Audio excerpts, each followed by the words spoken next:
video analizaremos cuándo un circuito es en serie y cuándo es en paralelo. Cuando hablamos de un circuito en serie, estamos hablando de que vamos a encontrar diferentes elementos en el circuito, uno continuado del otro. Eso quiere decir que el conductor continúa, jamás se divide. Perfecto. A ver, entonces, ¿qué significa esto físicamente? Que la corriente de electrones va circulando, pasa primero por una resistencia, continúa, sigue por la otra, continúa, sigue por la otra, en este caso por la tercera, y así vuelve a la fuente. Entonces, la corriente eléctrica en un circuito eléctrico sigue siendo la misma en todo el circuito. Si queremos calcular la resistencia equivalente o resistencia total en este sistema, simplemente va a ser la suma de los valores de las resistencias. En este caso, si tuviéramos tres resistencias, sería resistencia 1 más resistencia 2 más la resistencia 3 que está presente. Y en el caso del voltaje, se va dividiendo en cada una de las resistencias. Por lo tanto, el voltaje total presente va a ser igual a la suma de los voltajes de cada uno. Es el voltaje 1 más el voltaje 2 más el voltaje 3 en total.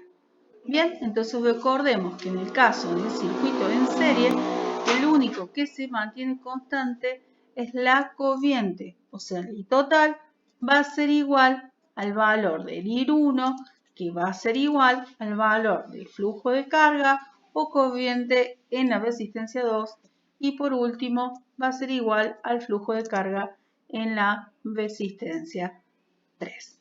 Bien, hasta ahí lo que corresponde a circuito en serie. Analicemos ahora cuándo un circuito corresponde a paralelo. En un circuito paralelo, si observamos, el conductor se divide.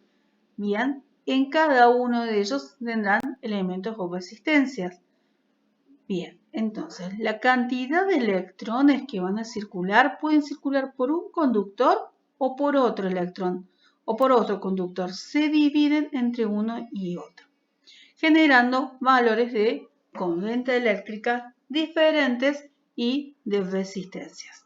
Por lo tanto, cuando tenemos un circuito en paralelo, la corriente total simplemente va a ser la suma de la corriente 1 más la corriente 2.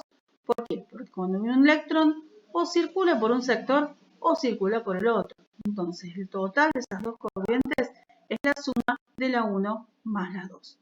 En cambio, para calcular la resistencia total tenemos otra formulita, ya no es su suma, sino que corresponde a este cálculo. Resistencia 1 por resistencia 2 dividido la suma de los valores de resistencia. A la hora de analizar la diferencia de potencial, se va a mantener el mismo voltaje de la fuente con respecto a la resistencia 1 y la 2.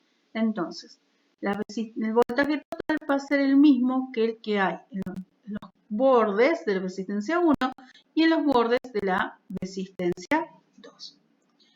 Aquí tenemos un circuito con tres resistencias en paralelo, porque viene el conductor y se divide generando una intensidad de corriente diferente en cada uno.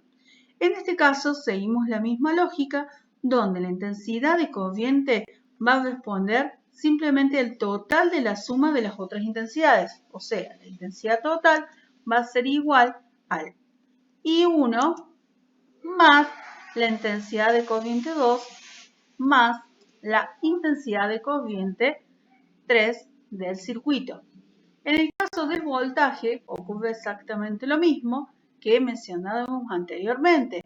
El voltaje total va a ser igual en todos los casos. O sea, el voltaje total va a ser igual al voltaje en la resistencia 1, es igual al voltaje en la resistencia 2 y es igual al voltaje en la resistencia 3.